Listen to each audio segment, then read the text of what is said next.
ఓం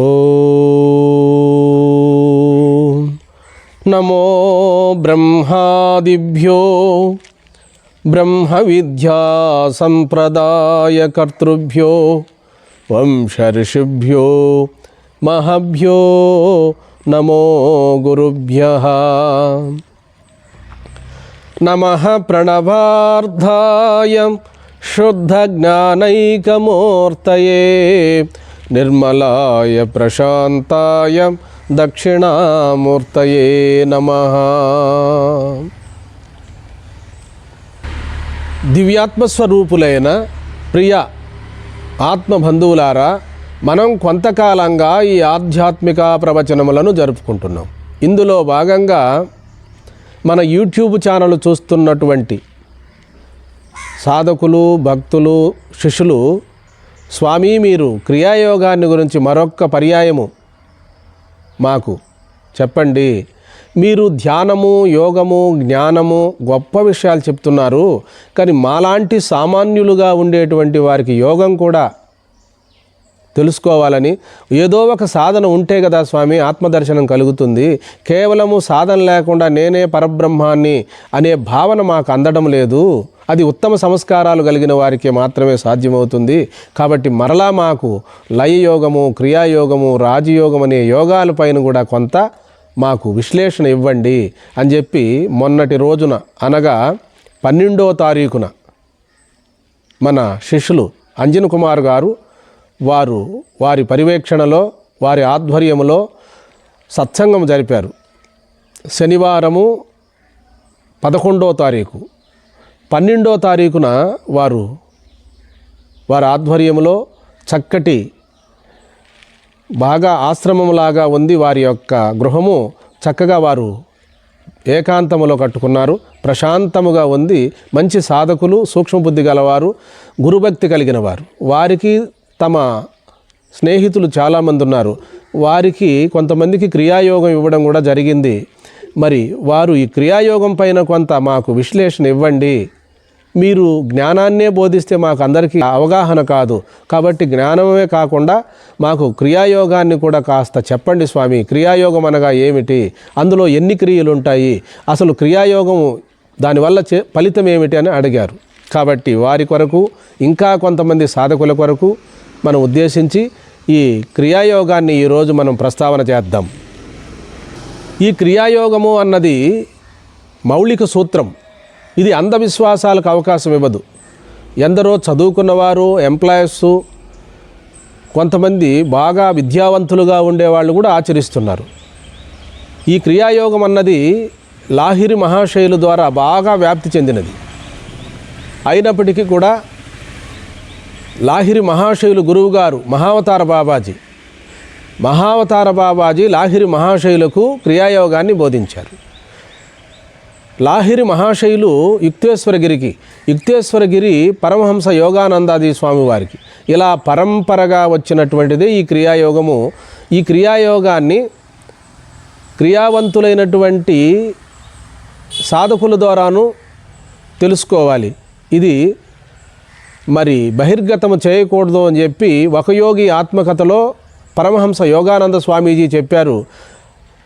ఈ ఒక యోగి ఆత్మకథలో 26వ పుటలో ఉంది క్రియాయోగం. క్రియ అంటే చేయుట, పని.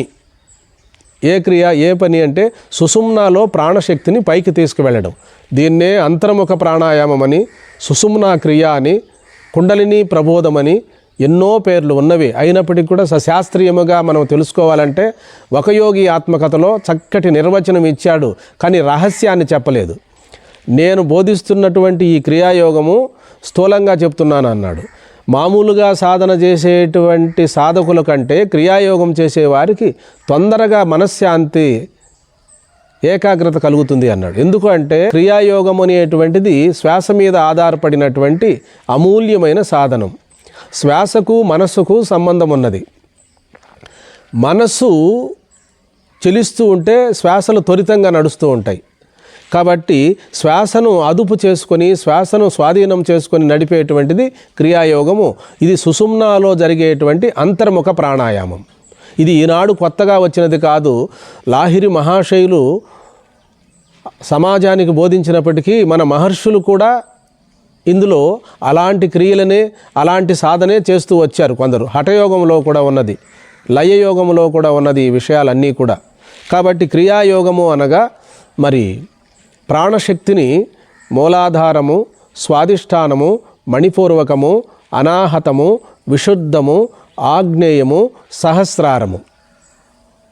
సహస్రారానికి వెళ్లకుండా ఆగ్నేయ చక్రం వరకు ఆ క్రియావంతులైన గురువులు చెప్పే ప్రకారం ఈ సూక్ష్మాన్ని, ఈ టెక్నిక్ను తెలుసుకొని మెల్లగా ప్రాణశక్తిని ప్రతి చక్రమునందును స్మరిస్తూ బ్రహ్మభావనతో ఆ వెనక సుషుమ్నాలో వెళుతున్నట్టుగా ఫీల్ అవ్వడం.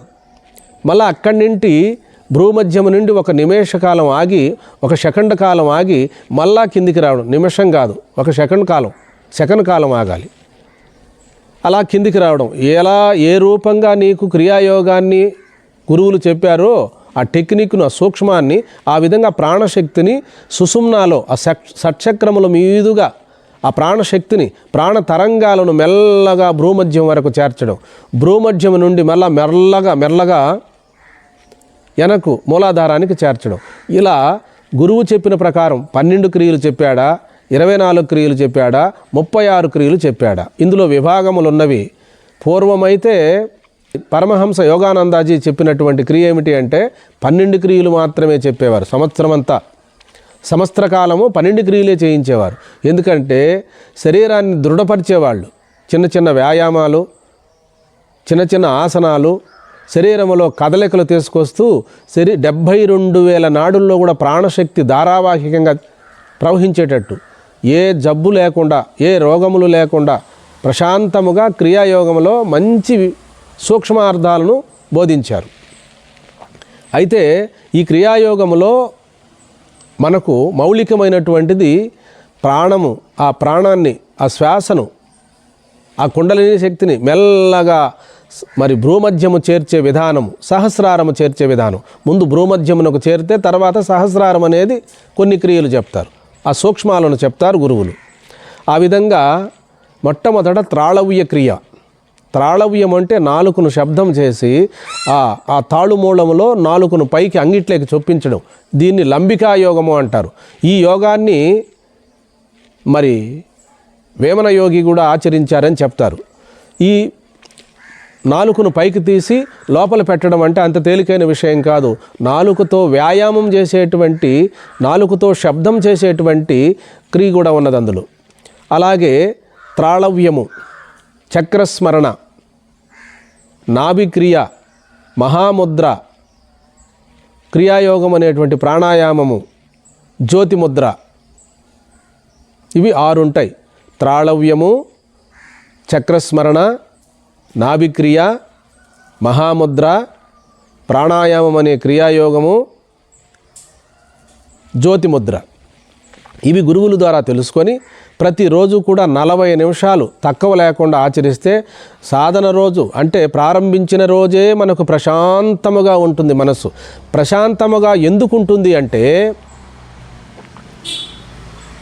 బాగా మనసు అటు ఇటు తిరగడం వల్ల మనసుకు అలసట ఏర్పడుతుంది.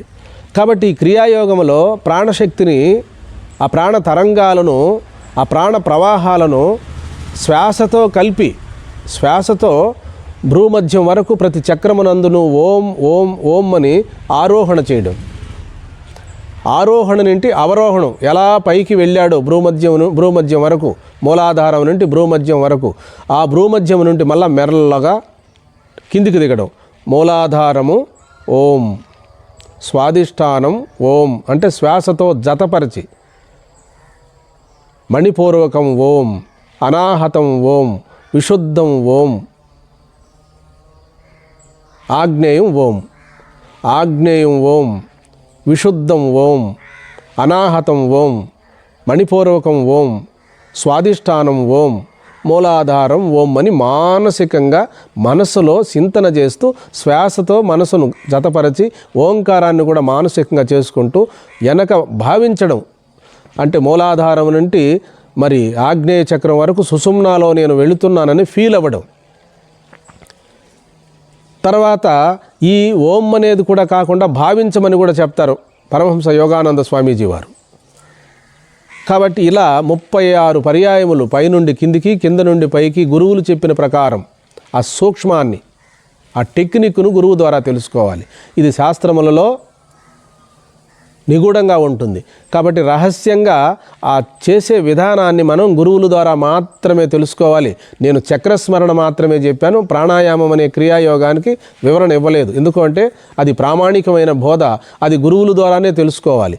చక్రస్మరణలో ప్రతి చక్రమునందును ఓం ఓం ఓం అనుకుంటూ పైకి వెళ్ళడం, మానసికంగా కిందికి రావడం, ఇది కేవలము చక్రస్మరణే అవుతుంది.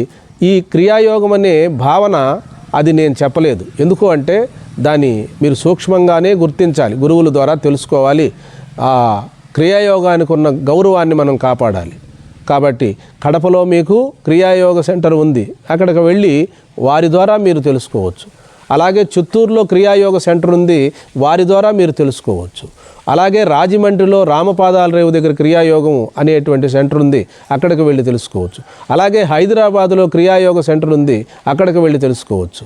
క్రియాయోగం అన్నటువంటిది మౌలిక సూత్రము, అంధవిశ్వాసాలకు అవకాశం ఇవ్వదు, సశాస్త్రీయమైనటువంటి పద్ధతి. అది ఆ గురువుల ద్వారానే అనుమతి పొంది మీరు క్రియాయోగం అనే సూక్ష్మాన్ని, ఆ టెక్నిక్ను మీరు తెలుసుకోవాలి. తెలుసుకొని మరి మహావతార బాబాజీని, లాహిరి మహాశైలును, యుక్తేశ్వరగిరిని, పరమహంస యోగానందాజీని మీరు మనస్ఫూర్తిగా వారి చిత్రపటములకు గురుభావనతో మీరు పూజ చేసుకొని ఈ క్రియను ప్రారంభించాలి వారి ద్వారా. ఉదయము సాయంత్రము స్వల్పమైన ఆహారం కూడా ఉండకూడదు. మధ్యాహ్నము భోజనానికి వెళ్ళే ముందు 11 గంటలప్పుడు అవకాశం ఉన్నవారు క్రియ చేసుకోవచ్చు. అలాగే సాయంకాలము మరి 4:30-5కు కూడా మీరు క్రియాయోగం చేసుకోవచ్చు. కాబట్టి రాత్రుల్లో మీకు ఏ ఇబ్బందులు శ్రమలు ఉండవు. కాబట్టి 4 కానీ 3 గంటలకు కానీ మీరు బాత్రూమ్ వెళ్ళొచ్చి ఈ క్రియాయోగాన్ని చేసుకోవచ్చు. మరి ఎక్కువ బరువులు ఎత్తకూడదు క్రియాయోగం చేసేవారు, వడివడిగా నడవకూడదు, శ్వాసకు అలసట కలిగే పనులు చేయకుండా, మీరు ఏ నియమాలు లేకుండా సజావుగా మీరు కుటుంబంలో ఎలా ఉన్నారో అలాగే మీరు ముందుకు వెళుతూ మరి పిల్లలను, మీ బంధువులను, మీ కుటుంబంలో ఉండే వాళ్ళకి ఎవరికి ఇబ్బందులు కలిగించకుండా మరి మీ దినచర్యను చేసుకుంటూ, ఉద్యోగం కానీ వ్యవసాయం కానీ వ్యాపారం కానీ చేసుకుంటూ 2 మార్లు మాత్రమే ఉదయము సాయంత్రము మీరు క్రియాయోగం చేసినట్లయితే తప్పకుండా మీకు 3 సంవత్సరాలలో క్రియాయోగం సిద్ధవుతుంది. తెలిసినటువంటి నిష్ణాతులైనటువంటి గురువుల ద్వారానే మనం ఈ క్రియను నేర్చుకోవలసి ఉంటుంది. తొందరపడి చేయకుండా మెల్లమెల్లగా సాధన సాగించాలి. సాధకుడు ఆగిపోరాదు, సాగిపోవాలి. తొందరపడి ఏదో చేసేసి ఏదో భావాలకు లోనైపోయి చేయకుండా మెల్లమెల్లగా ప్రయాణం సాగించి సహస్రారము చేరుకొని జీవాత్మ పరమాత్మల ఐక్యానుసంధానముతో జీవ బ్రహ్మైక్య స్థితిని పొందడమే క్రియాయోగము యొక్క శ్రేష్టత్వము. కానీ ఇదంతా కూడా కొంత శ్రమతో కూడుకున్నది. మరి సూక్ష్మబుద్ధి గలవారు మహావాక్య విచారణ ఒకటే సరిపోతుంది. స్వామి మీరు ఎక్కువ జ్ఞానాన్నే బోధిస్తున్నారు, మేము జ్ఞానాన్ని మాకు చెప్తున్నారు, చెప్పడంలో తప్పు లేదు, కానీ మాకు అంత అనుభవం రావాలంటే యోగం చేయాలి, ధ్యానం చేయాలి, తపస్సు చేయాలి. ఓహో, అక్కడే ఉన్నది తేడా. మేము తపస్సు చేయాలి, ధ్యానం చేయాలి, యోగం చేయాలి అన్నారా, మనకు జ్ఞానం అర్థం కాలేదని. కాబట్టి దానికి మనము ఆ యోగ్యతను మనం సంపాదించుకోవాలి జ్ఞానానికి. కాబట్టి యోగ్యత లేకపోయినా పర్వాలేదు, ధ్యానం చేసుకోవచ్చు, జపం చేయొచ్చు, ప్రార్థనలు చేయొచ్చు. కానీ ఆత్మవిచారణకు మాత్రం సాధన సంపత్తి ఉండాలి, యోగ్యత ఉండాలి, సూక్ష్మబుద్ధి ఉండాలి, ఆ పట్టుదల ఉండాలి. గురువులు బోధించే సూక్ష్మార్థాలను మనం ఎప్పుడు అర్థం చేసుకోగలమంటే పుణ్య సంస్కారాలు, మనోపరిపక్వత కలిగినప్పుడు, అంతఃకరణ శుద్ధి కలిగినటువంటి వారికి జ్ఞానయోగం, అంతఃకరణ పరిపక్వత లేనటువంటి వారికి మంత్రయోగము, లయయోగము, హఠయోగము, రాజయోగాలు ఇవన్నీ చెప్పారు యోగాలు. మన మహాత్ములు దూరదృష్టితోనే అధికారి భేదాన్ని బట్టి సాధనలను పొందుపరిచారు. ఏవి తప్పు కాదు, ఏవి ఎక్కువ కాదు. అసలు పరబ్రహ్మనందు ఏ సాధనలు లేవు అని తెలియదు మనకు. కాబట్టి ఇవన్నీ పరమాత్మ యందు ఆరోపించారు. అధిష్టానమైన పరమాత్మ యందు ఏ సాధనలు లేవు, అసలు సృష్టే లేదు. ఉన్నది పరిపూర్ణ పరబ్రహ్మమే. ఆ పరమాత్మయే ఇలా సృష్టి రూపంలో మనకు నామరూపాల రూపంలో భాషిస్తున్నాడు. కనపడేదంతా దృశ్యము, దాన్ని తెలుసుకుంటున్నది దృక్కు, దృశ్యము ఏకం.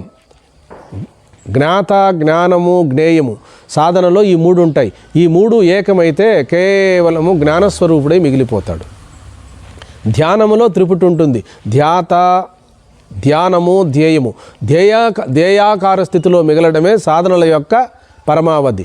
ధ్యానము యొక్క పరమావధి ధ్యేయాకారంగా మిగలడం. ధ్యేయము అంటే ఆత్మ. ఆత్మ యందు నిరంతరము దృష్టి వంచి మనసును కూడా ధ్యేయస్వరూపముగా చూడడం. కాబట్టి ఈ క్రియాయోగం అన్నది మొదటి రోజు నుండే ప్రశాంతముగా ఉంటుంది.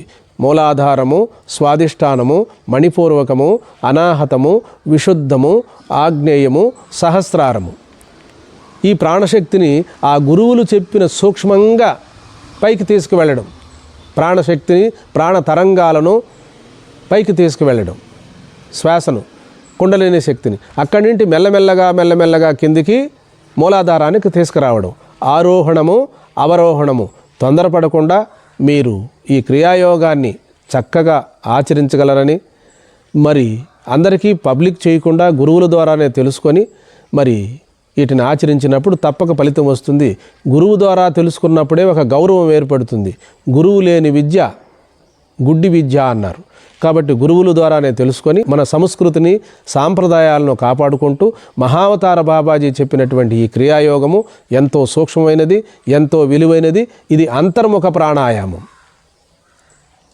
ఇది సుషుమ్నా క్రియ. షట్చక్రముల మీద ప్రాణశక్తిని పైకి తీసుకువెళ్ళే విధానము ఈ క్రియాయోగములో ఎంతైనా ఉన్నది. ఇదే విధముగా మనము తెలుసుకోవాలి అంటే ఈ క్రియాయోగానికి సమానమైన యోగం ఏమైనా ఉన్నదా అంటే అది సోహం మంత్రం. ఈ సోహం మంత్రము కూడా షట్చక్రముల మీదుగా నడిపించే విధానాన్ని, ఆ ఆరోహణ అవరోహణ పద్ధతిని గురువుల ద్వారానే తెలుసుకోవలసి ఉంటుంది. సూక్ష్మంగా అది ఎలా చేయాలో, ఏ విధంగా చేయాలో గురువుల ద్వారానే తెలుసుకొని చేయాలి. లేదంటే ఎడాపెడగా చేసినట్లయితే శిరోవేదనం కలుగుతుంది, అశాంతి ఏర్పడుతుంది. కాబట్టి తెలిసిన వారి ద్వారానే ఇవి నేర్చుకోవలసి ఉంటుంది. తొందరపడి మీరు ఏదో చేయాలి, ఏదో సాధించాలనేటువంటి భావన మంచిదే, కానీ దానికి కూడా కాల నియమము, కాల పరిమితి, మనోపరిపక్వత కావాలి. కాబట్టి మీ ఉద్దేశం మంచిదే. మీరు నెమ్మదిగా సాధన వైపు అడుగులు వేయండి, ఆగిపోకుండా సాగిపోండి. కాబట్టి మరి మన శిష్యుల కొరకు ఈ క్రియాయోగాన్ని మనం చెప్తున్నాం. ఈ క్రియాయోగంలో 6 క్రియలు ఉంటాయి. ఈ 6 క్రియలు గురువుల ద్వారా తెలుసుకొని ప్రాణశక్తిని సుషుమ్నాలో మీదకు లాక్కొని మెల్లమెల్లగా మళ్ళా కిందికి మూలాధారం వరకు వస్తూ అలా సాధన మీరు చేసినట్లయితే 3 సంవత్సరములలో క్రియాయోగం మీకు సిద్ధిస్తుంది. కాబట్టి నేను చెప్పడం లేదు, మహావతార బాబాజీ లాహిరి మహాశైలుకే చెప్పారు. లాహిరి మహాశైలు యుక్తేశ్వరగిరి పరమహంస యోగానంద స్వామీజీకి చెప్పారు. ఇది పరంపరగా వస్తున్నది. మీరు ఎవరైనా గురువులు బాగా వాళ్ళ దగ్గరికి వెళ్ళాలి మేము అంటే మేమందరికీ చెప్పలేము. రాంచీకి వెళ్ళి అక్కడ మీరు క్రియాయోగాన్ని తెలుసుకోండి.